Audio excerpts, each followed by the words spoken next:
받기로 했습니다. 네. 조합설립준비위원회 간사 송설 인사드립니다.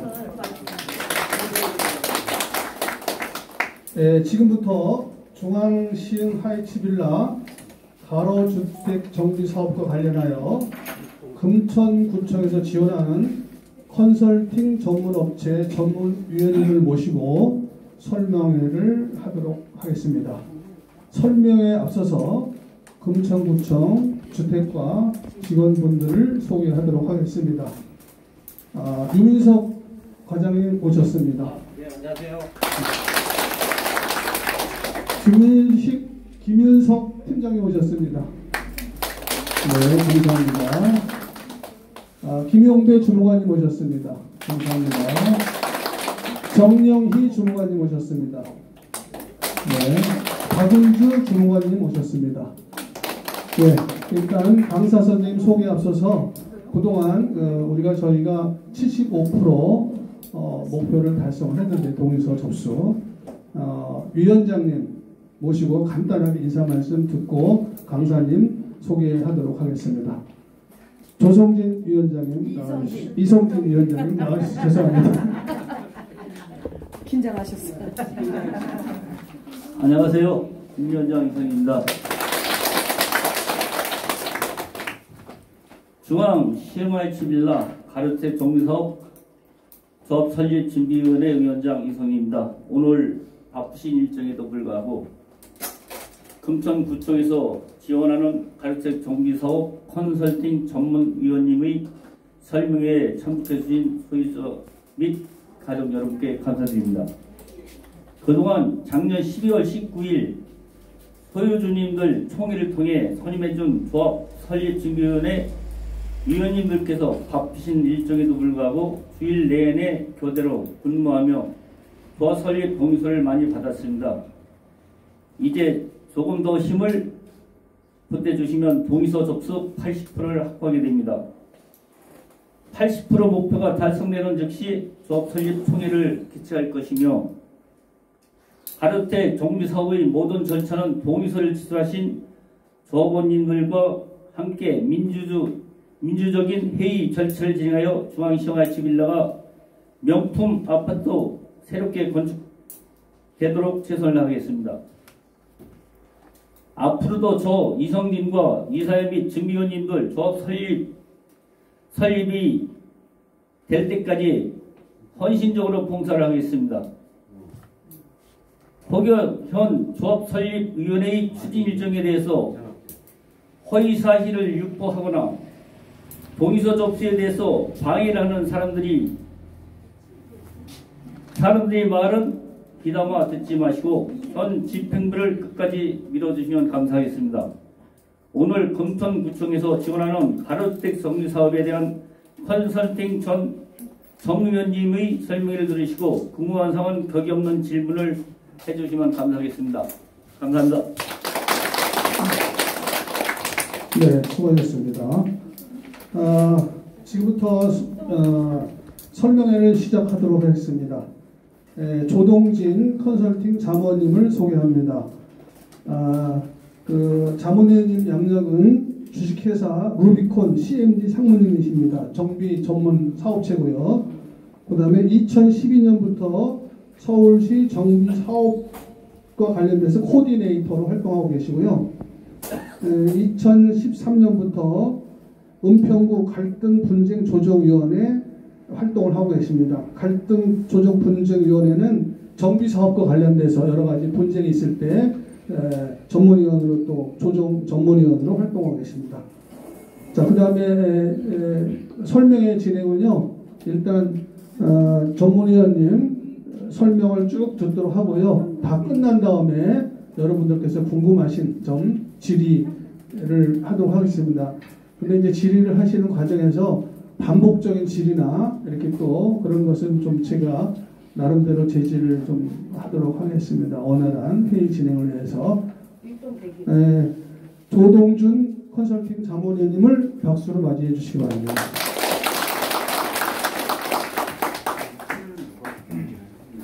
제가 쓰면 되나요? 예.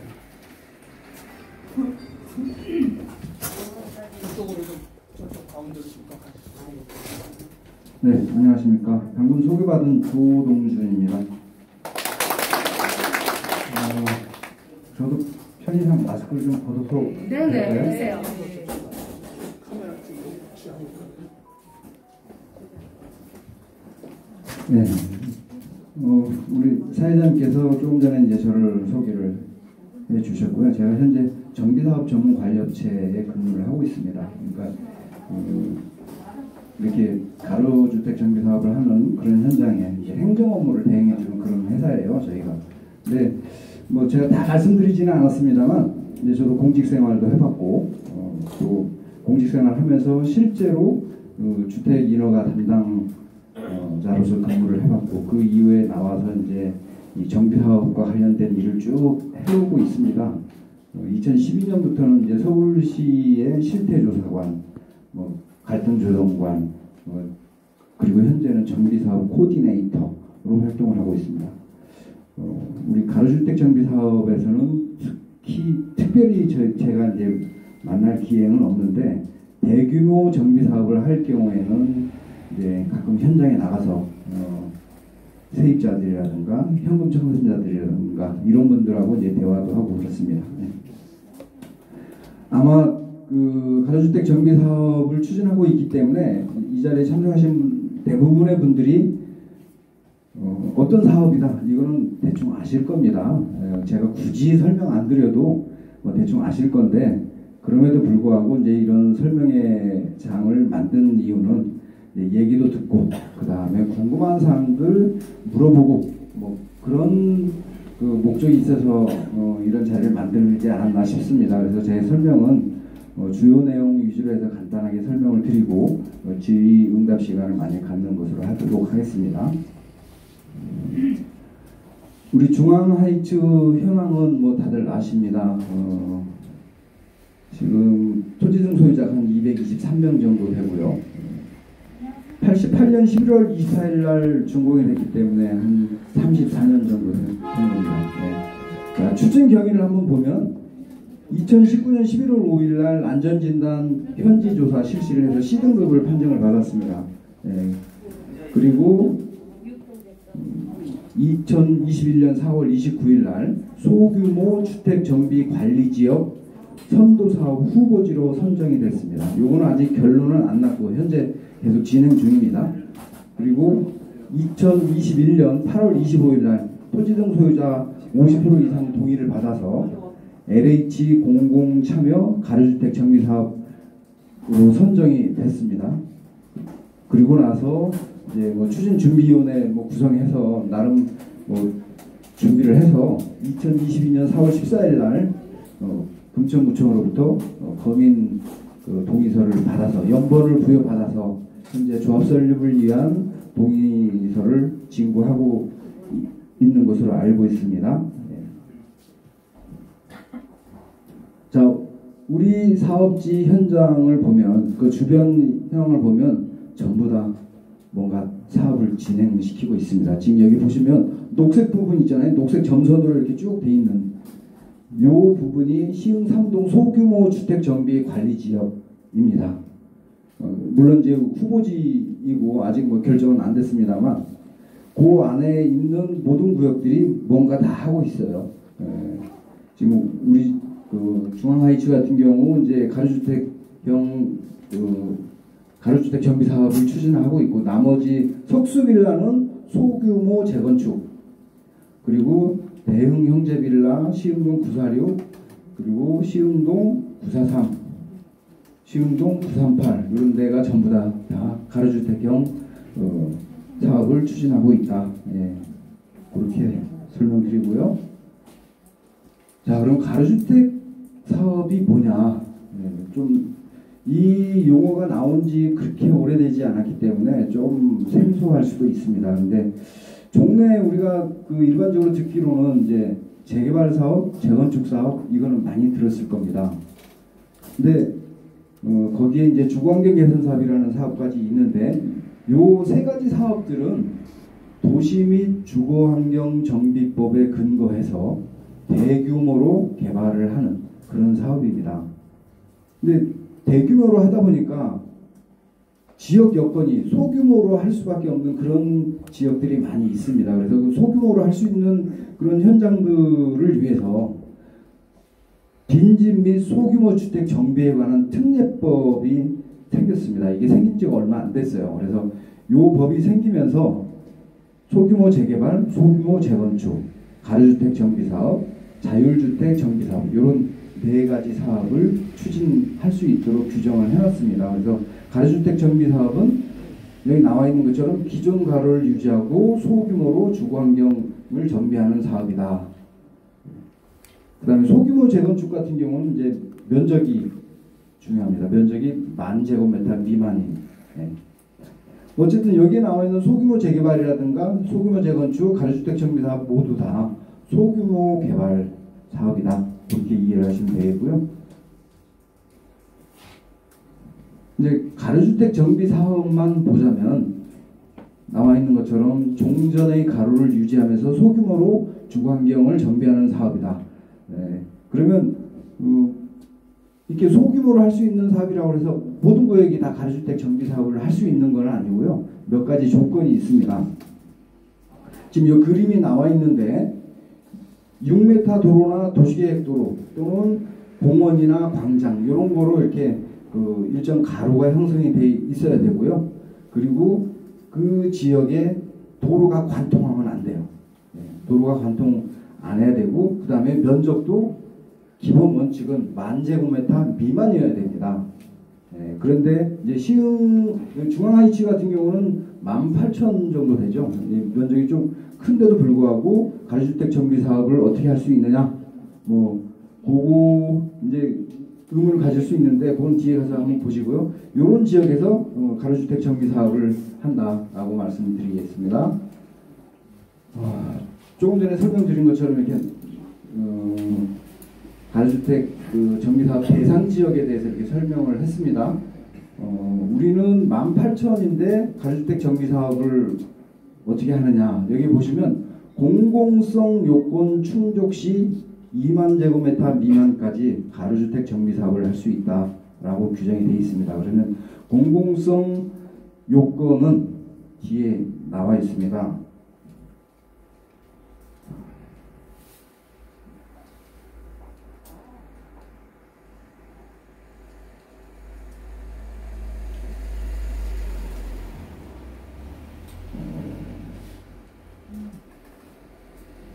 공공성 요건 나와 있습니다. 사업 주체 LH나 SH 등 공공사업자를 공동 시행자로 참여시켜야 됩니다. 그러니까 SH나 LH가 공동 시행자로 되거나 아니면 그냥 단독 시행자로 되거나 뭐 이런 조건이 있어야 되고요. 그리고 임대주택을 건설을 해야 됩니다. 전체 연면적 대비해서 임대주택이 차지하는 비율이 세대수로도 10%가 넘거나 또는 연면적으로 10%가 넘거나 이 두 가지 중에 하나의 조건을 충족하면 됩니다. 그리고 이제 가로주택 정비 사업의 기본 조건이 10,000제곱미터 미만이어야 된다고 그랬어요. 그래서 10,000제곱미터가 넘게 되면 지구단위계획을 수립을 하고 지방도시계획위원회 심의를 받도록 하는 그런 내용이 있습니다. 근데 이것도 또 반드시 그런 건 아닙니다. 이제 이 지역이 아까 앞에서 얘기한 소규모 가로주택 정비 구역으로 선정이 되면 뭐 지구단위 계획을 수립을 안 해도 됩니다. 어쨌든 이런 공공성 요건이 갖춰지면 20,000제곱미터까지 가능하다. 네, 그 말씀 드리고요. 다시 앞으로 건너가겠습니다.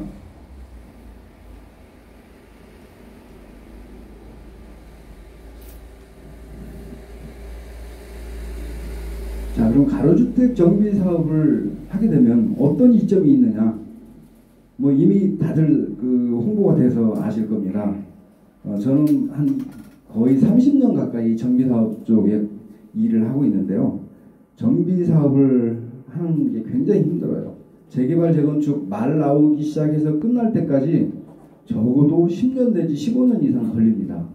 여러 가지 절차를 거치고 진행하다 보니까 시간이 많이 소요됩니다. 그런데 이 가주택 정비 사업은 많은 단계가 축소가 되어 있습니다. 뭐 예를 들어서 일반 재개발 재건축을 할 경우에는 기본 계획을 수립을 해야 되고, 그 기본 계획 수립된 거에 의해서 구역 지정을 해야 되고, 구역 지정이 되면 그 다음에 추진위원회를 구성해서 구성된 추진위원회가 조합 설립하고 사업 시행 인가 받고 관리 처분 인가하고 이주 철거하고 공사하고 뭐 이렇거든요. 그러니까 이런 단계를 거치다 보면 굉장히 시간이 많이 걸립니다. 그런데 가주택 정비 사업을 할 경우에는 기본 계획 없어도 됩니다.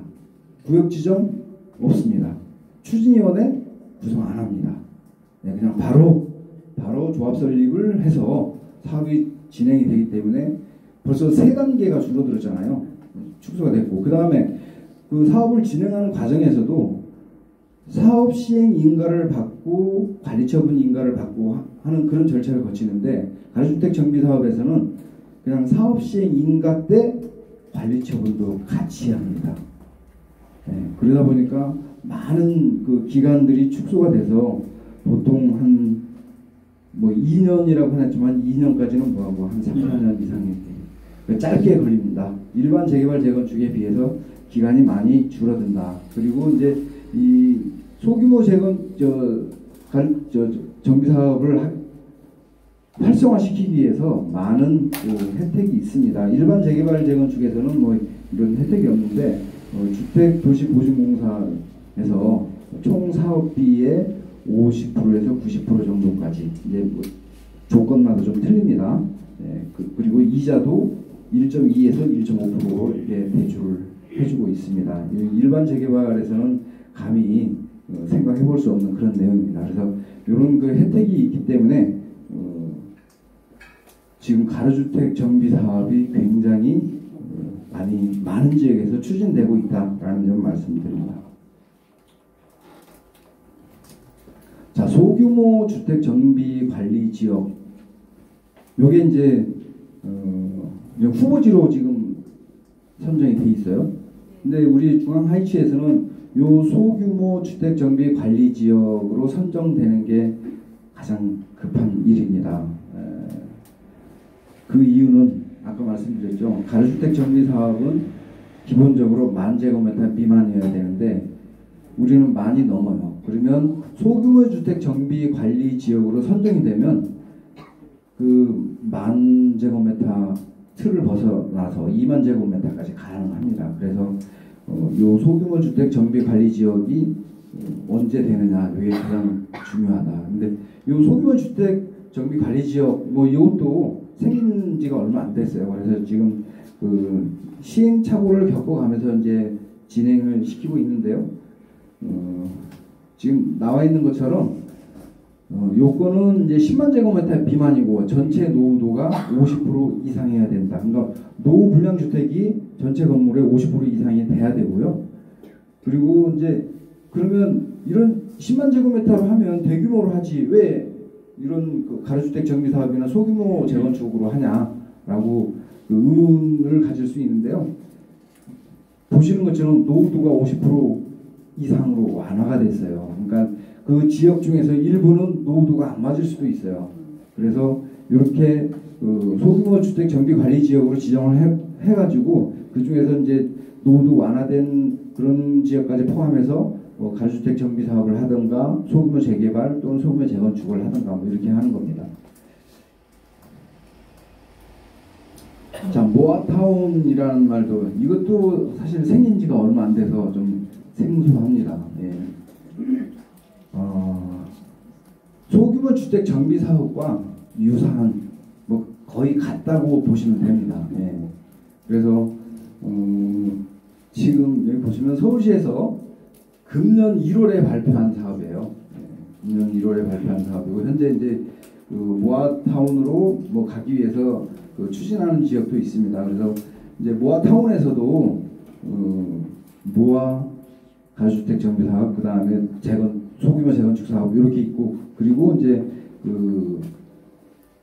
그런 여건도 안 되는 사람, 안 되는 지역은 몇 개 필지를 모아서 지금 그림에 보시는 것처럼 대지 면적 1,500제곱미터 이상으로 해가지고 개발을 하는 그런 방법도 있습니다. 그런데 이제 우리 지역은 어차피 여기에 해당이 안 되는 거기 때문에 그냥 보고만 지나가도록 하겠습니다. 자, 이 사업도 이제 인센티브를 줘요. 인센티브를 주는데 이제 층수와 용적률을 완화해주고 그 다음에 지하 주차장을 통합해서 설치할 수 있도록 해줍니다. 그리고 공공건축가가 설계를 지원해줍니다. 이 공공건축가라는 것은 이제 서울시에서 건축가를 이렇게 지정을 해줘요. 그러면 우리가 설계를 하고 이런 과정에 그 건축가의 의견을 들어서 이제 설계를 하는 겁니다. 근데 공공건축가가 한동안 많이 활동을 하다가 요새는 좀 뜸하긴 한데 이제 얼마나 활성화될런지는 모르겠습니다. 자, 그리고 이제 기타 다른 인센티브는 이제 용도 지역을 상향해서 용적률이라든가 높이를 더 올릴 수 있도록 이렇게 하는 그런 내용들이 있습니다. 자, 우리 시흥 하이츠에서 적용하고 있는 것을 보면 동네 2종 7층 이하 지역이었는데 지금 이제 15층까지 완화가 됐어요. 네, 그래서 15층까지 할 수는 있고 그 다음에 이제 15층도 아예 없애라 뭐 이런 얘기들이 있는데 요거는 이제 그 법에서는 이미 삭제가 됐습니다만은 이제 서울시 조례는 아직 남아 있습니다. 그래서 어떻게 되는지는 서울시 조례 개정 여부를 좀 봐야 됩니다. 우리가 매스컴에서 뭐 어떻게 한다라고 이렇게 보도가 되면 우리 일반 주민들은 그냥 바로 되는 거로 생각을 하는데 아닙니다. 보도되고 난 다음에 한참의 시간이 흘러야 그게 현장에서 시행이 된다는 점을 잊으면 안 됩니다. 이런 정도로 보시면 되겠고요. 나머지 사항은 이제 우리 지역에 해당되는 사항이 아니기 때문에 그냥 넘어가도록 하겠습니다. 자, 추진 절차 지금 우리 금천구에서 소규모 주택 정비 구역으로 이제 선정하기 위해서 후보지로 이제 선정을 하기 위해서 노력을 했고 지금 예상은 이제 3, 4분기에 서울시로 신청할 예정이다. 예. 그러면 이제 서울시에서 뭐 그냥 해주는 건 아니고요. 관련 절차를 거쳐야 됩니다. 주민 공람도 하고 통합 심의도 하고 그리고 나서 이제 고시를 해주는데 뭐 3, 4분기에 신청하면 뭐 빠르면 연말쯤 그렇지 않으면 이제 내년 초쯤 이렇게 되지 않을까 예상이 됩니다. 요거는 뭐 어디까지나 제가 예상한 거기 때문에 뭐 일정에는 조금 차질이 있을 수 있다는 점을 말씀드립니다.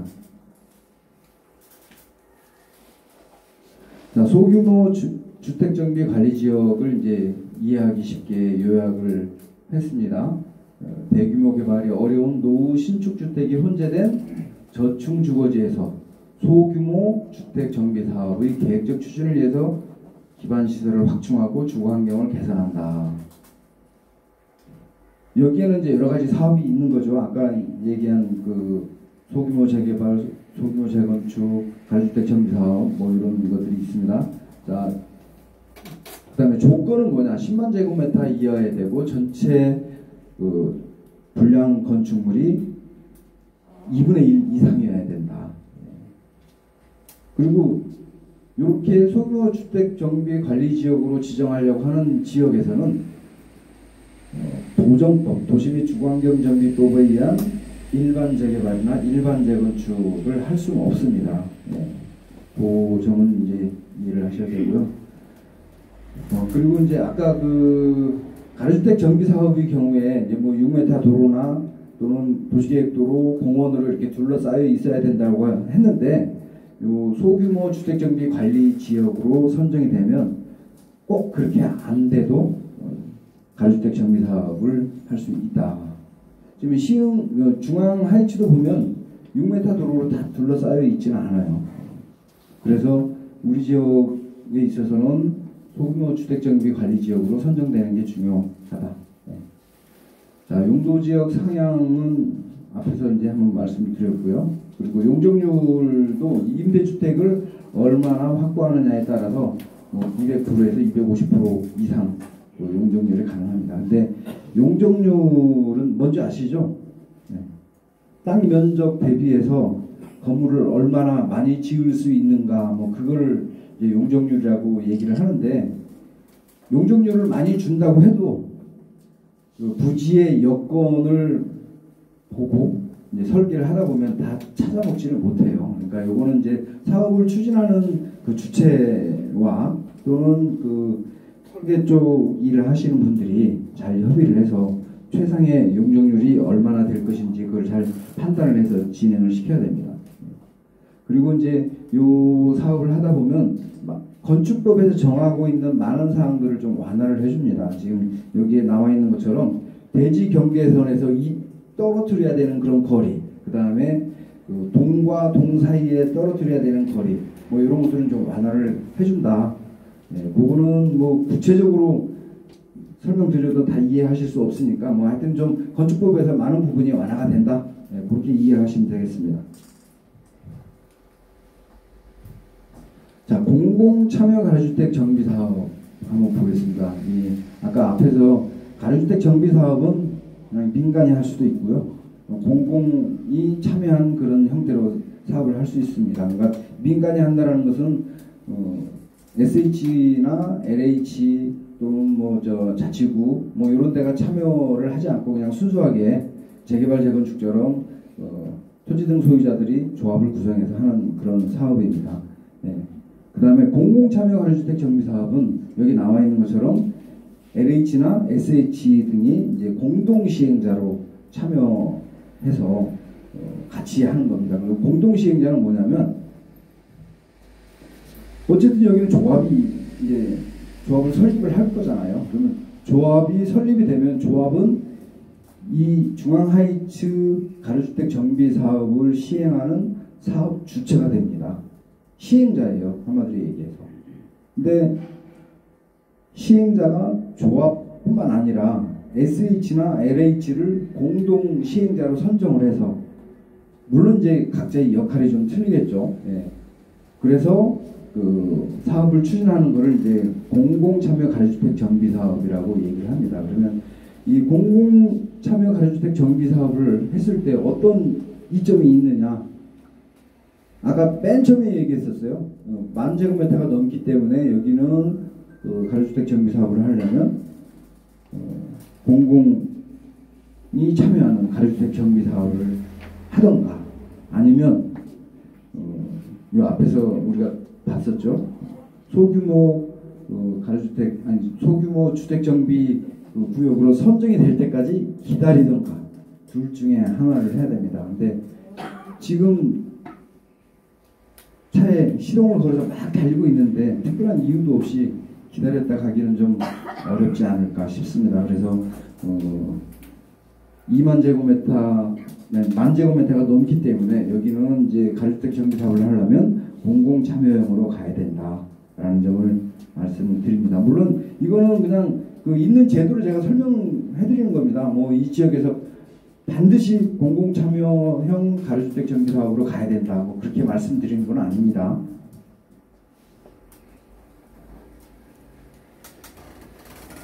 자, 공공 참여 가로주택 정비 사업으로 갈 경우하고 민간 시행으로 이렇게 할 경우하고 이렇게 비교를 좀 해봤습니다. 비교를 해보면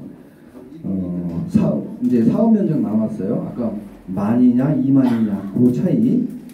민간으로 갈 경우에는 지금은 안 되고요. 공동으로 가야 된다. 그 말씀드리고 그 다음에 용적률도 이제 좀 임대주택을 짓느냐 안 짓느냐 요거에 따라서 그 용적률이 완화가 되거나 안 되거나 그렇게 합니다. 그리고 층수는 이미 이제 7층에서 15층으로 이렇게 완화가 됐기 때문에 그 부분은 뭐 특별히 설명 안 드리겠고요. 그 다음에 이제 중요한 게 분양가 상한제를 적용받냐 안 받냐 이게 참 중요합니다. 분양가 상한제는 사실 이제 이 사업을 통해서 아파트를 잘 지었어요. 잘 지었으면 지은 만큼 좋은 가격에 일반에 이제 분양을 해야 되는데 분양가 상한제를 적용받다 보면 주변에서 분양된 사례라든가 또 기존의 아파트 거래 시세라든가 이런 걸 봐가지고 분양가를 조정을 해야 돼요. 그러면 이제 결국은 토지 등 소유자들이 이제 좀 불이익을 볼 수 있습니다. 근데 민간으로 할 경우에는 이제 임대주택이 있을 경우에는 분양가 상한제를 적용을 안 받는데 없으면 이제 분양가 상한제 적용을 받아야 됩니다. 공공으로 하게 되면 이제 분양가 상한제 적용을 안 받습니다. 예.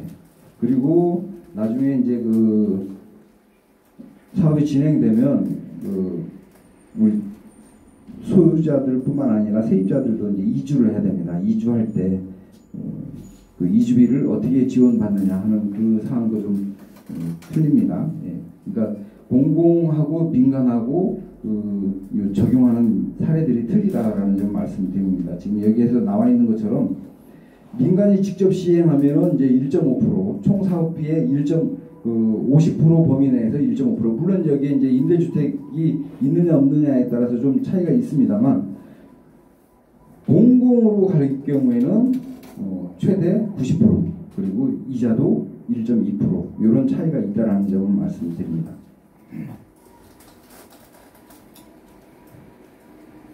자, 공공참여 가로주택 정비사업 이제 추진 절차예요.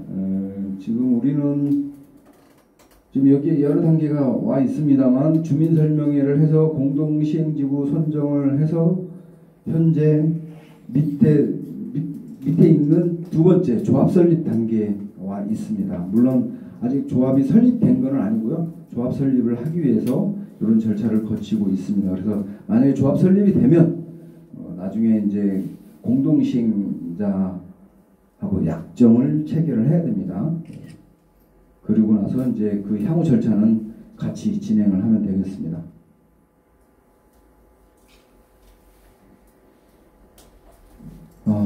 공공 참여하고 민간하고 비교를 이렇게 해놨는데요. 요거는 뭐 앞에서 쭉 설명했던 것들을 이렇게 다시 한번 해놓은 거기 때문에 그냥 넘어가도록 하겠습니다.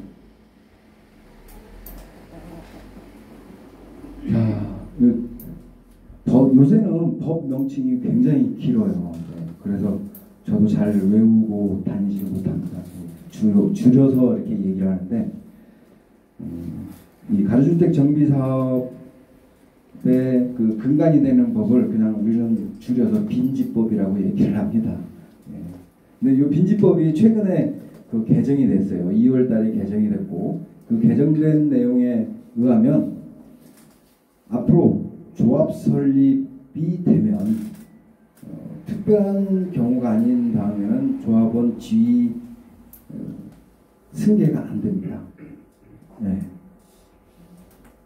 그러니까 이거는 우리 그 조합원님들한테, 그러니까 토지 등 소유자분들한테 상당히 중요한 내용이에요. 그러면 언제부터 그러냐?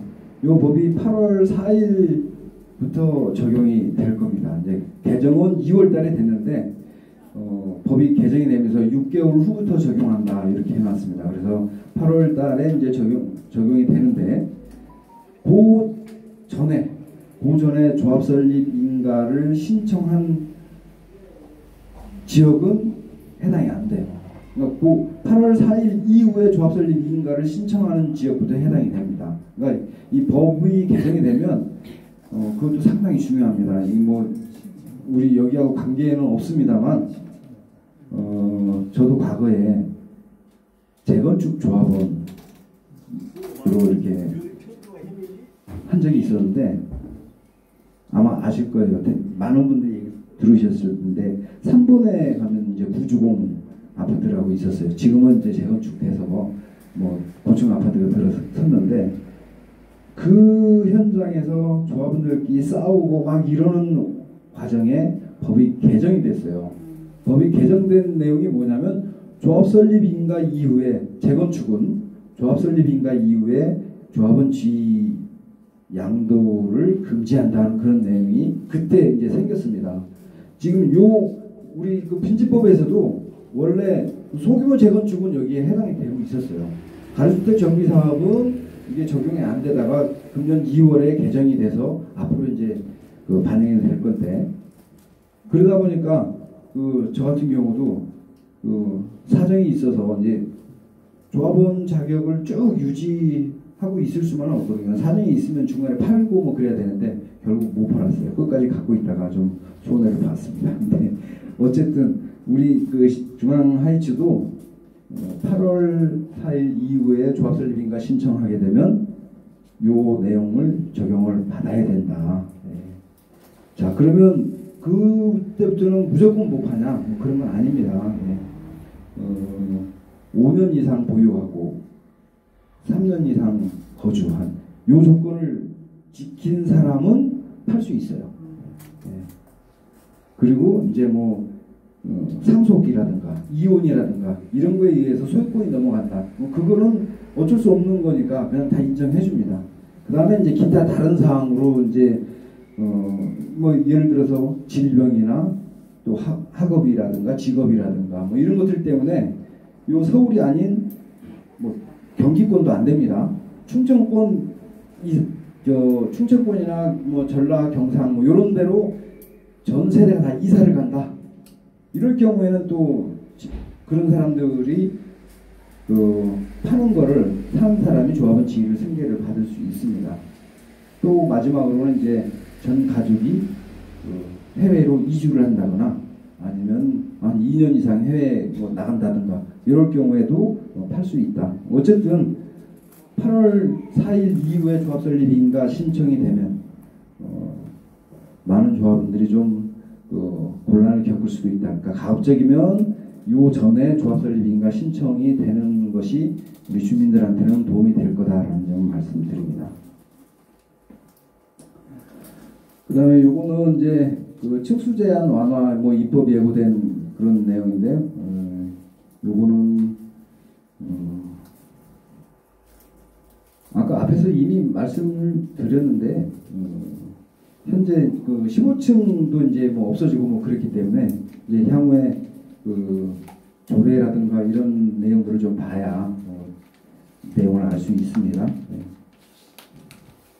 자, 여기까지 제가 좀 간략하게 설명을 드렸습니다. 뭐 이해를 못하신 부분들도 뭐 들어 있을 수는 있는데 지금부터 이제 질의응답 시간을 가질 겁니다. 그러니까 그 궁금한 내용이 있으신 분들은 거수를 하시면 제가 그 발언권을 드릴 거고요. 그리고 이제 잠깐만요. 네. 그 얘기를 하는 과정에 나하고 생각이 틀리다고 해서 막 또 다른 분들이 중간에 얘기를 하면 무슨 얘기를 하는지 알아들을 수가 없습니다. 그러니까 좀 생각이 틀리더라도 끝까지 좀 참았다가 그 다음에 이렇게 발언을 해주시면 고맙겠습니다. 제가 죄송합니다. 이 강의 중에 캔들어서 주택관장 유민석입니다. 장관님이 전반적으로 설명을 다 잘 해주셨는데 지금 뭐 언론에 보도 보셔서 아시는 분도 있겠지만 6월 6일 날 서울시가 보도자료를 냈는데 하반기에 조례를 개정해서 그 층수 제한을 다 없앤다고 보도를 했습니다. 근데 그거는 강사님도 이제 좀 조심스러워서 강조를 안 했는데 일단은 조례가 개정이 돼야 돼요. 근데 서울시가 발표를 했어요.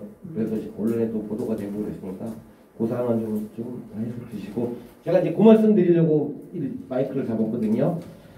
여기 계신 분들이 다 틀린 의견이 아니고 의견이 서로 조금 다른 거예요. 그러니까 다른 엉뚱한 말씀을 하시는 분이 있어도 들어보고 강사님한테 하고 그래서 다 같은 동네에 사시는 주민들이잖아요. 그러니까 저런 의견 저런 생각을 가지신 분도 있구나 그래서 의견을 좀 경청해 주시고 또 다른 사람 의견도 좀 존중하면서 그렇게 진행했으면 합니다. 예. 감사합니다. 예, 이거 앞에 계십니다. 아니 그냥 이거 없이 할게요. 호칭을 자문위원이라고 하겠습니다. 자문위원님께서는 중앙하이츠로부터 자문 요청을 직접 받으셨습니까? 저는 구청에서 연락을 받았습니다. 구청에서 받으셨어요? 네. 그럼 혹시 여기 컨설팅 자문위원은 LH형 자문위원과 조합 단독 재건축 컨설팅 자문위원이 구분되어 있습니까? 그 질문이 좀 난해한데, 그러니까 그 이상한 질문인데. 아니 이건 굉장히 중요한 얘기예요. 아니. 그러실래요? 예. 저희가 인천구청 주택가에 주거정비 지원센터가 설립이 됐고 그 안에 정비사업 컨설팅 자문단이 있어요. 거기 속해 있는 위원님 중에 한 분이시고 저희가 그 안에서 뭐 LH 참여형이든 인지 민간인지 상관없이 저희는 그냥 정비 사업 관련해서 질문이 들어오면 해당 분야의 전문가분을 한 분 이렇게 연결해드려서 자문을 진행해드리고 있는 겁니다. 그럼 혹시 오늘 그 두 분이라고 지금 말씀을 드리는데 LH 참여형과 일반인 여기 이 두 분이 같이 나오기로 되셨어요? 아니요. 근데 이제 이 자문회의를 추진하는 과정에서 LH에서 한 분이 오셔서 LH 참여형에 대해서 설명을 하고 이제 민간 추진에 대해서 자문위원분이 설명하는 방식으로 저희가 추진을 하다가 근데 그렇게 하지 않고 LH에서 사람이 안 나오고 자문위원은 저희가 한 분만 섭외를 한 겁니다. 그럼 혹시 중앙IT에서 네. 그 두 분을 나오시게 하는 요청을 받으신 적이 있습니까? 아니요. 없습니다. 저희는 그냥 설명회를 열어달라는 요청을 받았습니다. 네, 정확하게 그런 요청을 받으신 적 없죠? 네, 없습니다. 감사합니다. 네, 또 다른 네. 네, 저는요 지금 우리 주민들이 시행사와 시공사를 그냥 하세요. 네. 구분을 못하는 분들이 있는 것 같아서 시행사와 시공사가 구분 못하는 분들에 정확한 설명을 해주시고 우리 단지가 LH 참여형인데 LH 역할에 대해서 이해하기 쉽게 설명을 부탁드립니다. 시행사와 시공사 구분이 잘 안 된다, 뭐 그렇게 말씀하시는 것 같은데요. 시행사는 그 사업의 주인이 되는 그런 주체예요.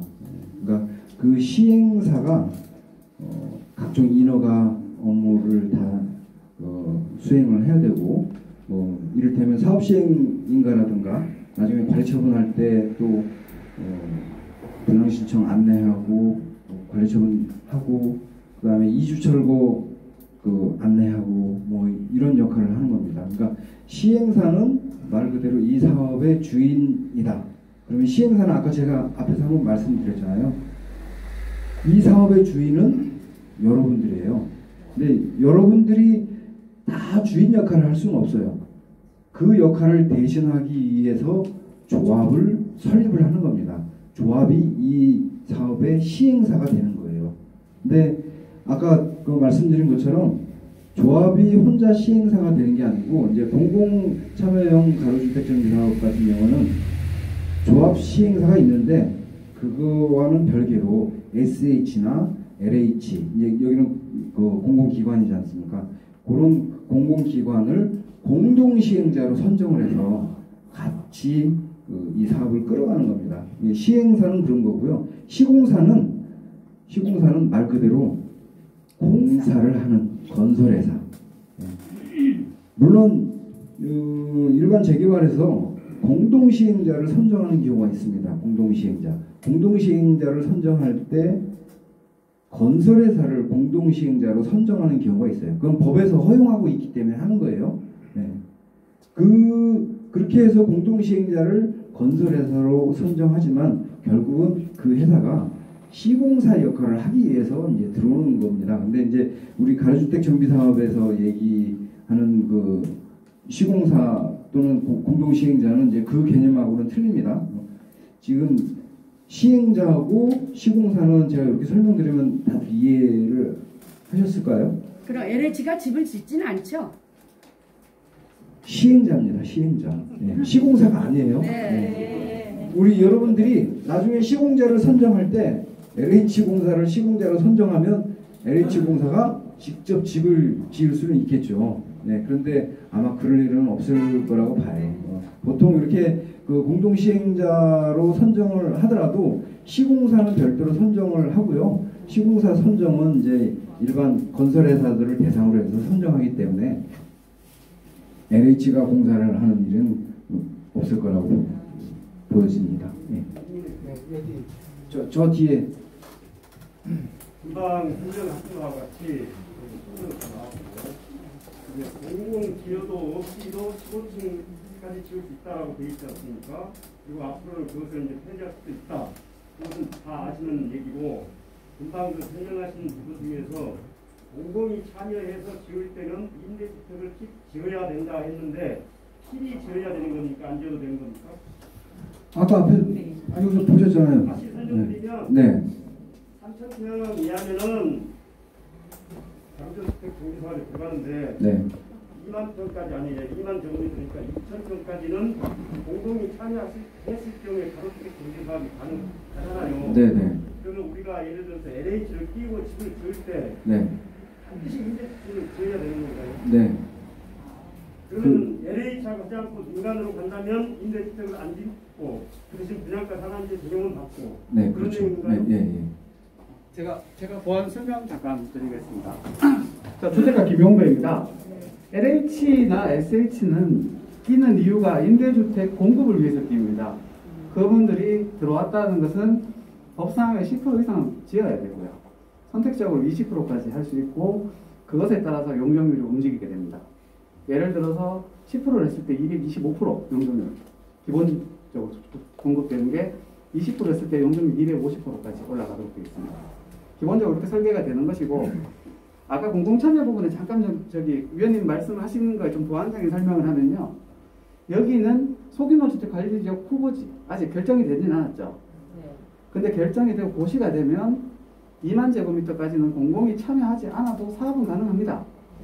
그리고 추가적으로 선생님 지금 제일 여기서 궁금해하시는 공공참여 부분은 지금 LH 공공참여로 신청을 해서 그쪽에서 도와주시고 계시지만 기본적으로 선택은 아까 저 표에 나와 있듯이 최종적으로 조합원 절반의 동의를 요합니다. 그때 결정이 나신다고 보면 되는 것이고요. 지금 선생님들이 우리 구에서는 이런 방향 저런 방향성에 대해서 논하는 게 아니라 주민들이 합리적인 걸 찾도록 해줬으면 좋겠다라는 그런 정도의 생각을 갖고 있습니다. 네, 지금 아까 말씀드린 그래서 다시 한 번 말씀드리면 소규모 주택 관리 지역에서 여기서는 바로 요건을 충족하지 않아도 지금 1만 8천 정도 되잖아요. 사업이 가능하고 여기가 아니라면 공공참여가 반드시 이행돼야 되는 거지만 여기는 관리지역 후보지에 지금 들어와 있고 관리지역 고시가 된다면 요건이 충족하지 않아도 사업이 가능하다. 그렇게 말씀드리고 싶습니다. 그러면 저 민간이 참여했을 때 민간 분석을 참여했을 때 용적률이 몇 프로 나오는 겁니까? 용적률은 공공참여에 대해서 좌우되는 게 아닙니다. 공공참여를 했다 안 했다가 아니라 용적률은 임대주택을 얼마를 짓느냐에 따라 좌우가 됩니다. 기본적으로는 지금 방금 말씀드렸듯이 10%일 때 225%, 10%가 그 세대수 낙을 기준으로 했을 때 20%일 때 250%. 이 기준으로. 임대주택을 안 지었을 경우, 못 했을 경우 용적률이 몇 프로 나옵니까? 200%입니다. 200%. 네. 여기서 이제 25%, 50%. 네. 예, 추가적으로 좀 말씀드리자면 여기서 공공기여 부분이 좀 생길 수가 있을 겁니다. 뭐 도로를 좀 더 내놓거나 아니면 뭐 계획을 하면서 그 여러 가지 공공기여 방법이 있는데 그런 게 생기면 그거를 조례의 산정식으로 해서 그만큼 용적률로 가져가게 되는 구조로 되겠습니다. 근데 그러면요 일반으로 했을 때는 그 분양가 상한제를 적용받는 거 맞죠? 지금 근데 분양가 상한제 아까 그 위원님 네. 적어주셨는데 분양가 상한제를 적용받는 지역이 여기는 아니죠. 아. 그거는 이제 일반론적으로 적어놓은 겁니다. 그러면 초과이익 환수제는? 초과이익 환수제도 제초하는 예, 그거는 재건축하고 저기 도정법에 따른 그런 데 주로 해당이 되고 네. 가로수 정비 사업에는 제초하는 해당되는 거 아닙니다.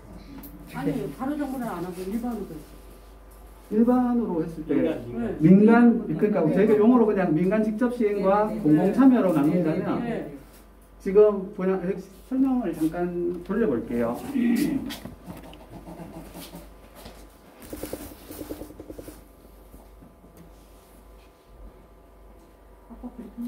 예, 지금 여기서 분양가 상한제 적용 제외라고 민간 시행에서 민간 시행에서 임대주택을 하나도 건설하지 않았을 때 민간 시행에서는 분양가 상한제가 적용 제외가 안 된다. 이건 일반론이고, 근데 분양가 상한제 지역이 전체가 아니거든요. 서울시에서 한 절반 정도가 분양가 상한제에 해당되는 거예요. 그래서 여기는 여기 일반론적인 걸 설명을 드린 거고 분양가 상한제하고는 여기 상관이 없는 지역입니다. 네, 청수가 아까 그 제한이 없어진다 그랬잖아요. 올라간다 그랬잖아요. 청수는 제가 위원님 설명해 주셔야 되는데 제가 조금만 설명할게요. 왜냐하면 그게 어제 발표가 됐어요. 네. 6월 아, 6일. 예. 6월 그래서 6일 날. 성수가 그래 올라가면은 그 용적률은 어떻게 되나요? 용적률도 그럼 같이 따라 올라가지 아니요. 않나요? 아니면 용적률을 묶어 놓나요? 결국에는 건물을 지을 때는 일단 일반적인 컨디션이 있고 네. 그리고 용적률하고 층수가 크게 영향을 받죠. 근데 지금 사실은 여기서 먼저 선행적으로 층수에 대해서는 현재 시점에서 바로 15층, 선생님 지금 15층까지 들어오셔도 우리는 상관없습니다. 그런데 조례까지 다 개정을 해서 그 층수 제한까지 다 풀겠다라는 게 서울시의 이제 이번에 발표된 방침이고요. 근데 제가 아직 용적률에 대해서는 어떻게 해주겠다라는 걸 발견한 건 없습니다. 그럼 여기가 자연경관 지역인데 자연경관 지역이고 그런 부분들은 일단 위원 제가 설명드릴게요. 그건 제가 지금 자연경관 지구하고 그거는 현재 시점이 아니고 선생님 일단 큰 이제 바운더리를 먼저 봐야 돼요. 그러니까 그건 제가 용적 확인해봤는데요. 층수하고. 네. 중앙 하이크는 자연공간 지역이 아닙니다.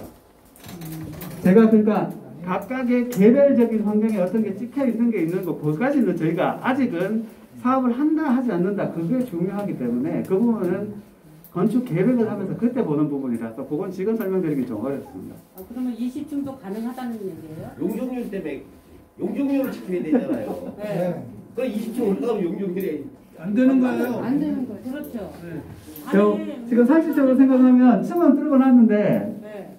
용적률이 지금 250%. 200. 그럼 그거를 그대로 잠깐만 설명. 어제 제가 간단하게 갔다 와서 네. 온 내용을 설명. 20층 지으려면 질 수 있는데 다 20층이 아니고 어떤 층은 20층이 되고 어떤 층은 낮고 뭐 그런 계획을 하면 그것도 가능하다고 하는 게 서울시 입장이에요.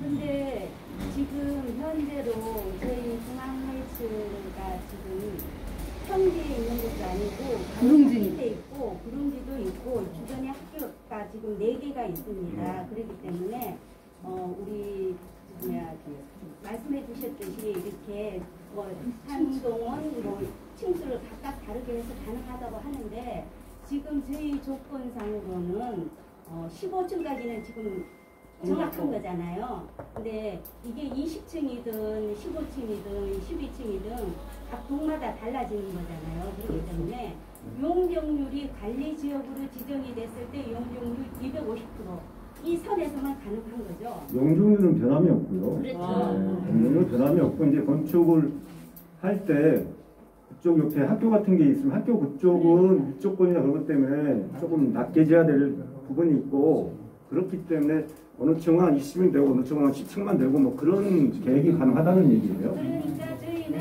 어쨌든 평지하고는 저희는 입지 조건이 다르기 때문에 같은 적용을 받을 수 없는 것은 당연한 거죠. 그리고 우리가 여기서 이렇게 20층 한다고 해서 다 되는 게 아니고 네.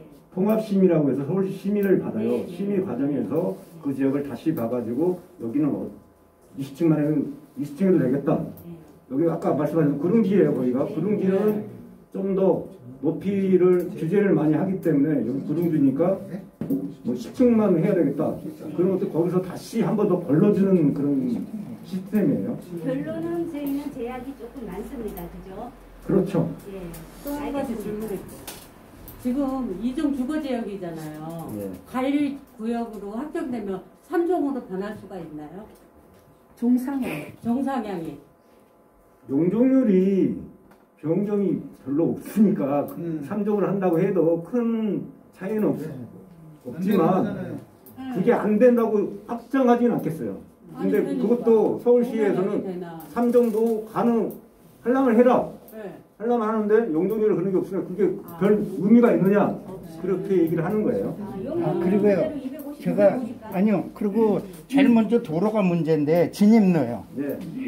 전에도 LH 참여를 해서 저기 도로가 진입로가 없기 때문에 LH에서 저기 공공임대 짓는 조건을 해서 앞에 도로 8m 도로를 만들어 주겠다 이런 식으로 해가지고 500세대 이하인데 15층으로 지면은 똑같이 또 500세대가 아니라 700세대 된다 그러면 도로가 확보가 안 되면 허가가 안 나는 걸로 알고 있는데 진입로가 없는데. 그러니까 그게 이제 주택건설 기준 등에 하는 규칙에 보면 500세대 이상이면 진입도로가 12m가 돼야 돼요. 그렇죠. 근데 그 안에서 앞에 동네에서 안 내주면 못 짓는 거 아니에요. 결론은. 그러니까 내 지역만 도로를 넓히는 게 아니고 전체가 그러니까요. 시민터가 그러니까 되기 진입로를 때문에 얘기하는 거예요. 네, 그런 제약이 있는 거죠. 그러니까 그거는 여기에서 얘기 한마디도 안 나오는데 그게 문제죠. 그러니까 그런 것을 어떻게 해야 될지에 대해서 관리 계획을 수립하면서 그런 걸 다 검토해서 이렇게 할 거예요. 그때는 다시 설명회를 하고 하니까. 용적률을 모르겠지 뭐 15층에 올라가도 공수를 줄여갖고 499세대를 만들면은 그 8m 도로가 똑같은 얘기야. 결론적으로 똑같은 얘기야. 정리하겠습니다. 이렇게 진행하면 또 이제 아수라장 되니까 지금 이제 그 진입도로라든가 뭐 그 기타 공공시설 부분에 대해서 좀 그 의견이 나왔는데요. 제가 이쪽에 돌려놓은 게 소규모 주택 정비 관리 지역이라고 이렇게 했어요. 그러면 요 소규모 주택 정비 관리 지역을 지정을 할 때 그냥 아무것도 없이 이렇게 바운더리만 놓고 야 여기는 소규모 그 주택 정비 관리 지역이야 이렇게 정하지는 않아요. 그 안에 도로는 어떻게 계획할 거고 뭐 공공시설은 어떻게 할 거고 이런 그 기본 계획을 넣어줍니다. 그럼 그거에 맞춰서 이렇게 진행을 하는 겁니다. 그러니까 우리가 일반적으로 가로주택 정비 사업 한다 그러면 기부 체납 없이 그냥 하거든요. 일반적으로는. 근데 이렇게 이제 큰 틀의 계획을 세워서 하게 될 경우에 따라서는 기부 체납도 있을 수 있다. 뭐 도로 더 확보해야 되는데 우선 당장 도로 확보를 한다 그러면 내 땅을 내놔야 되니까 싫어요. 근데 실제로 나중에 지어놓고 봤을 때는 그게 꼭 필요한 겁니다. 자, 다른 질문. 저기 과장님 좀 여쭤보고 싶은데 우리 지금 관리 지역이 어제 날짜로 저쪽에 작년에 29군데가 됐었잖아요. 후보지로 그죠? 그래서 어제 보니까 8군데가 저기 뭐 동두천하고 여기 강명해가지고 8군데가 이렇게 확정이 되는 거기는 서울시가 아니잖아요.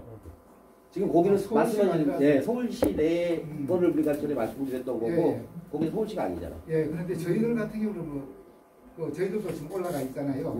요 건너편도 있고 건중구에 지금 3군데가 올라가 있는데 언제쯤 그게 확정이 될까 싶네요. 아까 말씀드렸고요. 하반기에 드렸고요. 지금 아까 이제 계속 많이 이제 강사님이 많이 정리를 해주시는데 관리 지역이라는 게 지금 중앙 하이츠만 놓고 관리 지역을 하는 건 아니잖아요. 그 주변이 전부 중앙 하이츠 단독으로 하면 그냥 가로주택 정비 사업이 되는 거고 관리 지역은 그 옆에 유사한 지역들을 다 블록별로 모아서 관리 지역 용역을 하는 거거든요.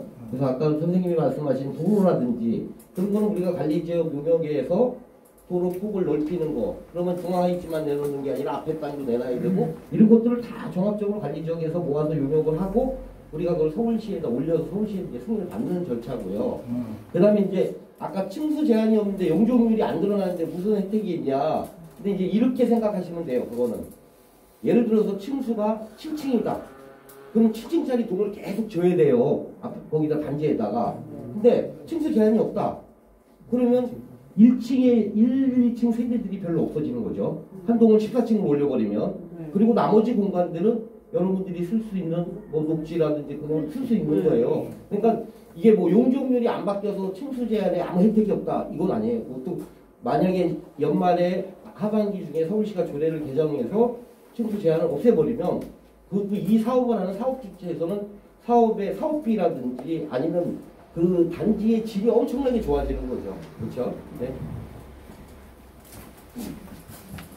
또 다른 질문 있으신 분 말씀하십시오. 없으신가요? 그러면 오늘 설명회는 이제 마쳐야 될 것 같고요. 제가 설명회 마치기 전에 제가 드리는 말씀 오해 없이 들어주셨으면 좋겠습니다. 그동안에 아까 한 가지만 더요. 네. 2주택자도 이주할 때 이주비 나오는 이주비 지원? 예. 네, 다주택자? 예. 네, 그거는 뭐 제가 드릴 말씀은 아니고요. 어차피 이 사업을 하려면 살고 있는 사람 다 내보내야 돼요. 네, 내보내려면 사업 주체가, 시행자가 대책을 세울 겁니다. 그러니까 그거는 뭐 그렇게 크게 걱정 안 하셔도 될 겁니다. 이거는 이제 다른 현장에서도 다들 그렇게 하고 있어요. 자, 이제 끝마치기 전에 제가 그 말씀을 좀 딱 한 가지만 부탁 말씀드리겠습니다. 아까 저 소개할 때 이제 갈등 문제 조정위원으로 활동했다고 이렇게 소개를 했습니다. 제가 은평구에 있는 모든 현장을 다 다녀보면서 많은 갈등을 봤습니다. 저희가 뭐 활동한다고 해서 그 갈등이 해소되고 뭐 그러진 않습니다. 그냥 반대 목소리 듣고 또 찬성하는 목소리 듣고 서로 이렇게 좀 어떻게 좀 대화 좀 주선해볼까 뭐 그런 활동이 전부인데, 그런 활동을 통해서 제가 느낀 게 뭐냐면, 반대 목소리 내시는 분들한테 나중에 물어봐요. 제가 개별적으로 왜 이렇게 하십니까? 그러면 옆에서 누가 그러더라 뭐 이런 말씀들을 하십니다. 그래서 제가 가는 현장마다 꼭 이런 말씀을 드려요. 이 사업의 주체는 아까 제가 계속 말씀드렸어요. 조합이라고 했어요. 근데 이 사업이 앞으로 진행이 되다 보면 별의별 얘기들이 다 떠돌 겁니다. 근데 보통 우리가 카더라 통신이라고 얘기를 하죠. 그 카더라 통신을 믿고 조합에 반대하고 또 다른 목소리를 내고 이러면 결국 누가 손해를 보느냐? 여러분들이 손해를 봐요. 조합을 믿든 못 믿든 그런 얘기가 들리면 우선은 조합에 물어봐야 돼요. 야, 이런 얘기가 들리는데 이게 사실이야? 맞아? 물어봤는데 아니라고 얘기를 해요. 못 믿겠어. 그러면 그 다음에 어디다 물어봐야 되느냐? 구청에 물어보세요. 여기 과장님도 계시고 뭐 주무관님도 계시고 그러는데 저도 실무자로 근무를 해봤다고 얘기를 했잖아요. 공무원들은요 거짓말 못해요. 있는 그대로 얘기를 해요. 그리고 누구 편 못 들어요. 왜? 편 들었다간 맞아 죽어요. 그냥 있는 그대로만 얘기를 해요. 그러니까 그렇게 사실관계를 확인해보고 이 사업에 동참해서 뭐 해야지, 그냥 누가 뭐라고 얘기했다 뭐 그 얘기 듣고 막 반대하고 뭐 이래버리면 결국은 여러분들이 손해입니다. 아무리 좋은 조건으로 이 사업을 할 수 있도록 구청에서 배려를 해주고 시에서 배려를 해준다, 제도적으로 그렇게 해준다고 해도 여러분들이 화합하지 않고 싸우고 뭐 그러면 그거 다 헛일입니다. 어쨌든 이 사업을 하는 데 있어서 가장 중요한 거는 조합원들 간의 화합이다라는 말씀을 드리면서 마치도록 하겠습니다. 네, 주택과 여러분들 감사드리고요. 정권 의원님 감사드립니다. 오늘 바쁘신 데에게 참석해 주셔서 감사드립니다. 안녕히 들어가십시오.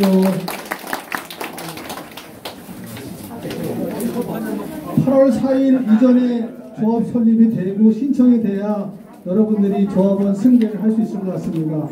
5% 남았는데 많은 동의서 제출을 부탁드리겠습니다. 감사합니다. 혹시 동의서 안 내신 분들 있으면 여기 오늘 접수증이 있으니까요. 여기서 하셔도 됩니다. 언니 먼저